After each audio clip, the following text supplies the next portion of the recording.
loyal. Tumitingin ka pa ba sa dede ng ibang babae? Diyan pa lang solved na. Hindi. A few moments later. Snow! Snow! Tawag ka rin, no? Snow! Tingin. Marespeto. Trap mo eh. At probably one of the greatest rapper of this generation. Ako nga pala si Cyberflex at ngayon ay ibubunyag ko sa inyo ang mga bagay na maaaring hindi mo alam tungkol kay Flo G. Yung mama ko tsaka papa ko, miss na miss ko na kayo. Sana magkita-kita na tayo ulit. Asan ba sila? Sa bahay. Hindi na pwede masisigaw at ganito. Top 10. Alam nyo bang naranasan ng magpa-apuch ni Flo G sa Becky? Wish nyo na carry ma-blaming ba't ka ni El? Inaaron ka so natural. At ito ay inamin niya sa isang interview. Namak, lagi yung... Buti nga may bumili. Nagbayad ba? Kung may 29 ako.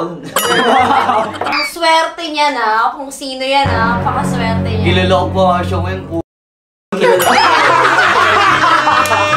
Nakikita pa kayo? Oo! Tama na! Patawa-tawa lang siya pagkalaw. Kat ka na! Kat ka na! Pero ayon sa kanya ay nagawa niya lang daw yon para may pangkota siya sa sasalihan niyang rap event. Oy, may narating naman yung mga binayad niya sa'yo. Hindi, talagang ginawa ko siya para merp contest talaga yon. Tapos pangkota para makasali. Para registration yun, yung 250. Gusto lang talaga nila i-pursue yung dream nila. Nakita niyo naman kung asa na kayo. Malayo na narating yun. Ang laki ng narating ng 250 mo, man! Oy! Kat ka na! At pagkatapos niya nga mapasadahan ay literal na pumasada naman siya sa ating top 9. Dahil alam niyo bang bago siya maging mabilis na rapper ay humarurot muna siya bilang tricycle driver. Kung di ako si Flo G, siguro nagta-tricycle driver pa rin ako. Bumabiyahe. Narinig yung beat mula sa tricycle. Hindi pa ako daddy, hindi pa ako popsicle. Dati rin na biyahe, galing kalye. Tuloy-tuloy lang ang harurot dahil sa ating top 8 ay nang maabot niya na ang kanyang pangarap dahil sa pag-rap ay this time ay hindi na siya pumapasada kundi kanya nang ipinaparada ang mga mamahalin niyang koleksyon ng motorsiklo. Wala akong paki sa mga kaya niyong gawin. Ang akin lang dapat lahat ng kaya ko, kaya niyo rin. Nice bike! Anong bike to, sir? XSR. XSR 900. Tama, sir? Yan ang maiba ko min, gusto kong tanungin. Bukod sa magyangin na magyangin, ano pa kaya niyong gawin? Top 7. Alam nyo ba na siya ang pinaka-basagulero, pikon at mainitin ang ulo sa buong XB? Hoy Toto, laka na ditong maloloko. Doon ka na, nung kabaloko-loko na ako nung matino ka pa. At yan ay nanggaling mismo sa kanyang mga kagrupo. Pagiging gago na tao, si Archie. Ako siguro.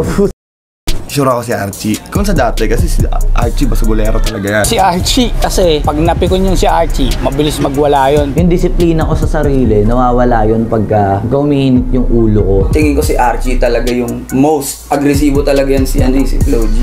Pero bakit nga kaya? Tsaka ako kasi yung tipong, kung usapan sa grupo awayin nyo isa dyan, saktan nyo, may kisali ako. Bali ako na lang, parang feeling ko, mas nakakahinayang yung mga buhay ng bawat isa sa amin. Kung sila yun, kaya mas pipiliin ko, ako na lang. Kaya naman pala nakatikim siya sa ating top 6. At yan ay nang mapikon siya sa isang rap battle na hindi naman siya kasali. Dahilan upang busalsalin siya ng bouncer na isa palang Phil-Am professional MMA fighter na si Brandon Vera na patikan sa UFC at former heavyweight champion sa 1FC. What you gonna do, ka? What you say about me? What you say about me? What you say about me? Anything about me? 12 seconds later. Humanat sa akin yung nag-UFC. Archie ito Ayun, inabot. Puto ka labi. Okay lang yan dahil sa ating top 5 ay according sa XB ay siya naman daw ang pinaka malakas dumiskarte sa mga babae. Sino ang pinakamalakas dumiskarte sa mga babae? Ito, pare ko to. Pare ko to. Pare! Boy, Kanyo na Alan, isa sa mga staff nyo, didiskarte within this day, ha? Boys nga. Top 4. At dahil nga sa lakas niya dumiskarte ay alam nyo bang naranasan na ni Flo G ang orgy? Literal na multi. Matagal na, mahal. Okay lang yun. Sobrang tagal na parang Pero bago natin ituloy, nag-subscribe ka na ba sa aking YouTube channel? sobrang tagal na parang basta wala ka pa. Last year lang ako dumating sa buhay mo! Top 3 ay aalamin naman natin ang mga rapper at rap group na paborito niyang pakinggan. Pre, stick pigas. Kahit hindi Pasko makatanggap ng agin, itaas mo ang kamay ninyo. Black na yan. Top 2. Alam niyo ba na ang pinaka-paborito niya palang app sa kanyang phone ay calculator? Joke lang po. Well, technically, isa daw itong fake calculator na pag pinindot mo ay naglalaman pala ng mga bagay na kanyang pinaka-tinatago-tago. Favorite app? Yung calculator na pwede kang magtago ng Oo, kilala ko yan.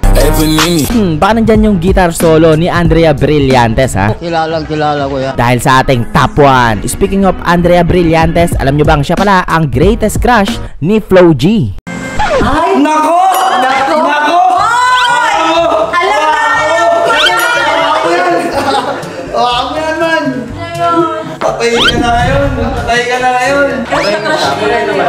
Andrea Brillantes. Andrea Brillantes Cruz. Oo, dati. Ay, naan ngayon. 18 na to? Oo. Suwain! Ano? Jojuan. Crush na crush ni Archie. Crush ko talaga yan. Ako kaya? At dahil nga veterano na sa pagsungkit ng pangarap, si Flo G ay nang mabigyan siya ng pagkakataong makatrabaho ito, ay walang pagdadalawang isip na sinulit ito ni Flo G. Ganado pati isip ko ay liso puyat pagod naglalaho. Bad Boy of the Year! Ako nga pala si Cyberflex. Nagustuhan mo ba ang video na ito? Kung oo, ay i-like mo na at huwag kalimutang mag-subscribe sa aking YouTube channel. Ops! Sandali lang! Nga pala, pwede kayong magpapromote ng kanta sa akin. If meron kayong original composed song, message nyo lang ang Facebook page ng Cyberflex at mapeflex na natin ang kanta mo sa halagang 200 pesos via GCash. Pow! Ako si Vic Soto ng Barangay Doña Imelda.